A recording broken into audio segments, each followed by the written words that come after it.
नमस्ते बच्चों, नोटबुक में आप सभी का एक बार फिर से स्वागत है। आज हम एक नए पाठ के साथ आप सभी के समक्ष उपस्थित हैं, जिसका शीर्षक है पत्रकारिता के विविध आयाम। बच्चों, मनुष्य एक जिज्ञासु प्राणी है। वह हमेशा अपने आसपास घटने वाली घटनाओं के बारे में जानना चाहता है। इन घटनाओं से अपने जीवन के संबंधों की व्याख्या करता है। किसी भी समाचार से मनुष्य की उतनी ही दिलचस्पी रहती है जितने हद तक वह समाचार उसके जीवन से जुड़ा होता है। कुछ लोगों के लिए देश तथा आसपास घटने वाली घटनाएं बहुत ही महत्वपूर्ण होती हैं। वे दिन रात टीवी या इंटरनेट से जुड़े रहते हैं। वे हर घंटे का हिसाब रखते हैं। ऐसा करके उन्हें मानसिक संतुष्टि मिलती है। इसके विपरीत पत्रकारिता से जुड़े लोगों की भी जिम्मेदारी है कि वे जनता तक निष्पक्ष और भ्रम रहित समाचार पहुंचाएं। तो आइए हम पत्रकारिता तथा इसके मुख्य अंगों को विस्तार से समझते हैं। पत्रकारिता का संबंध सूचनाओं को संकलित और संपादित करके आम पाठकों तक पहुंचाने से है। लेकिन हर सूचना समाचार नहीं है। जैसे कि यदि आज आपके पेट में दर्द है, तो यह सूचना समाचार नहीं बन सकती है।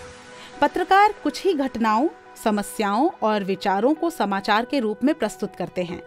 किसी घटना के समाचार बनने के लिए उसमें नवीनता, जनरुचि, निकटता, प्रभाव जैसे तत्वों का होना जरूरी है। इन तत्वों के अभाव में पत्रकारिता अप्रभावी हो जाती है। पत्रकारिता समाचारों के संपादन संबंधी सिद्धांतों पर विश्वसनीयता अर्जित करती है। पत्रकारिता में संपादकीय, लेख, कार्टून और फोटो भी प्रकाशित होते हैं। पत्रकारिता कई प्रकार की होती है। हमने चर्चा की थी कि अपने आसपास की चीजों, घटनाओं और लोगों के बारे में ताज़ा जानकारी रखना मनुष्य का सहज स्वभाव है। उसमें जिज्ञासा का भाव बहुत प्रबल होता है। यही जिज्ञासा समाचार और व्यापक अर्थ में पत्रकारिता का मूल तत्व है। यदि यह जिज्ञासा ही नहीं रहेगी तो समाचार की भी जरूरत नहीं रहेगी। पत्रकारिता का विकास इसी सहज जिज्ञासा को शांत करने की कोशिश के रूप में हुआ। वह आज भी इसी मूल सिद्धांत के आधार पर काम करती है। हम अपने पास पड़ोस, शहर, राज्य और देश दुनिया के बारे में जानना चाहते हैं। ये सूचनाएं हमारे दैनिक जीवन के साथ साथ पूरे समाज को प्रभावित करती हैं। आज देश दुनिया में जो कुछ हो रहा है उसकी अधिकांश जानकारी हमें समाचार माध्यमों से मिलती है। समाचार संगठनों में काम करने वाले पत्रकार देश दुनिया में घटने वाली घटनाओं को समाचार के रूप में परिवर्तित करके हम तक पहुंचाते हैं।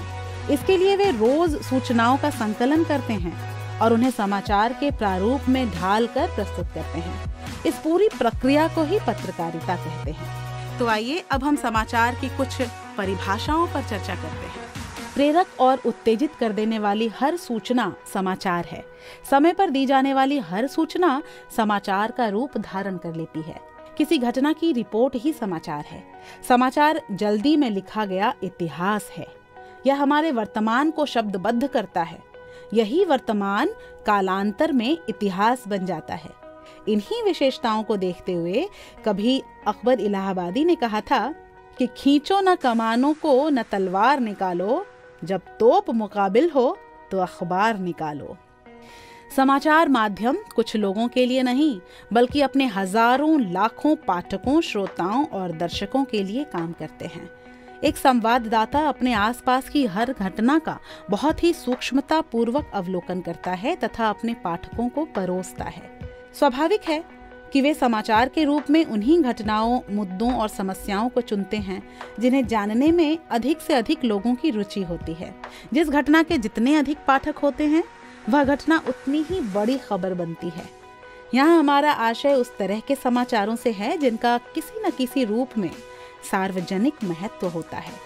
ऐसे समाचार अपने समय के विचार, घटना और समस्याओं के बारे में लिखे जाते हैं। ये समाचार ऐसी समसामयिक घटनाओं, समस्याओं और विचारों पर आधारित होते हैं जिन्हें जानने की अधिक से अधिक लोगों में दिलचस्पी होती है और जिनका अधिक से अधिक लोगों के जीवन पर प्रभाव पड़ता है। इसके बावजूद ऐसा कोई फॉर्मूला नहीं है जिसके आधार पर यह कहा जाए कि यह घटना समाचार है और यह नहीं। उदाहरण के लिए, आपका पेट दर्द समाचार नहीं बनता, पर यही यदि किसी बड़े नेता या अभिनेता को हो तो उसके चाहने वालों के लिए एक बड़ी खबर बन जाती है। पत्रकार और समाचार संगठन ही किसी भी समाचार के चयन, आकार और उसकी प्रस्तुति का निर्धारण करते हैं।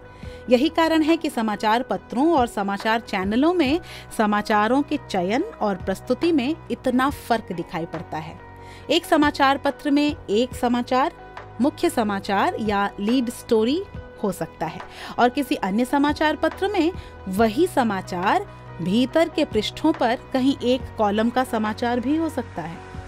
तो बच्चों, अब तक हमने जाना कि किस घटना के समाचार बनने की संभावना अधिक होती है। हम उम्मीद करते हैं कि आपको ये वीडियो पसंद आया होगा। इस पाठ का शेष भाग हम अगले वीडियो में जानेंगे। आप उसे अवश्य देखें। धन्यवाद।